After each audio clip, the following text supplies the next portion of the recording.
Hi, this is Demóclis Rocha from Learn Math with Me. I am here to help you boost your score in your math class, improve your understanding, and hopefully make learning math a lot less stressful. So what we are going to talk about in this video is an easy way to simplify radicals, an easy method. Many times when teachers try to teach this, they say try to divide out perfect squares, like you divide out 4, 9, 16, 25, 36, and so on. You divide out perfect squares so you can simplify the radical. One problem with this method is sometimes students struggle trying to divide out perfect squares. In this method here, what we are going to do is, first, a prime factorization tree. Because in this case we are dealing with a square root, you don't see it, but there is a 2 understood here. We will look for pairs of the same prime factor once we have finished the prime factorization tree. If you are taking a cube root, you look for 3 of the same prime number. If you are taking a fourth root, you look for 4 of the same prime number, and so on. Let's start by breaking down the number. For instance, 80 equals 2 times 40. Now 40 equals 2 times 20. Then 20 equals 2 times 10. And finally 10 equals 2 times 5. We have one pair of 2's here, so we write a 2 right here. There is another pair of 2's here, so we multiply by 2 here. Finally, there is a 5 left over. It remains underneath the radical, since it does not pair up. Notice that we used only the prime numbers in the ends of the branches. Since 2 times 2 equals 4, the result is 4 times the square root of 5, or just 4 square root of 5. To check your answer, you look at this number on the outside, you square it, the square of 4 is 16, then you multiply by the number on the inside, 5. Well, 16 times 5 equals the original 80, so our answer is correct.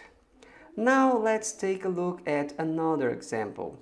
The square root of 108. You don't see it, but there is a 2 understood here. You know that an even number ends with 0, 2, 4, 6, or 8. Since 108 ends in 8, we know it's an even number, and that means it is divisible by 2. Notice that 108 equals 2 times 54. Now 54 is also even, and 54 equals 2 times 27.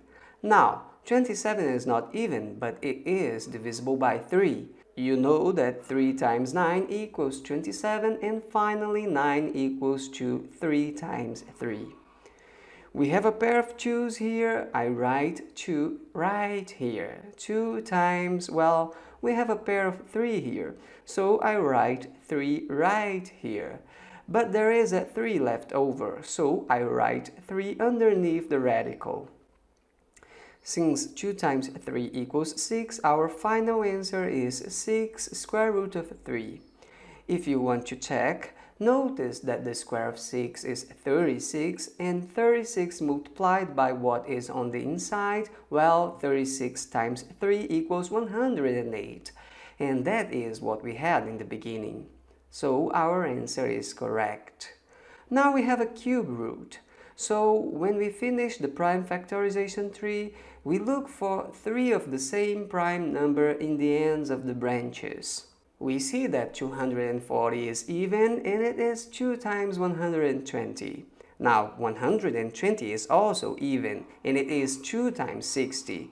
The number 60 is equal to 2 times 30, and now 30 equals to 2 times 15. Finally, 15 equals to 3 times 5. Here we have 3 of the same prime number 2, so I write 2 here. The other prime numbers left don't form a group of 3 of the same, so we are left with 2 times 3, that is 6, and 6 times 5, that is 30. So our final answer is 2 cube root of 30.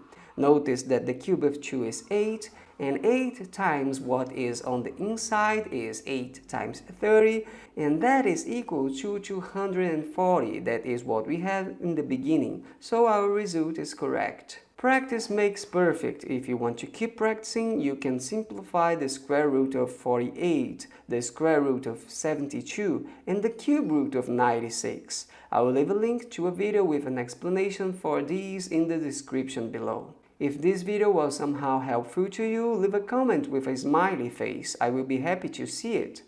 That's it for today. Have a nice day. Bye!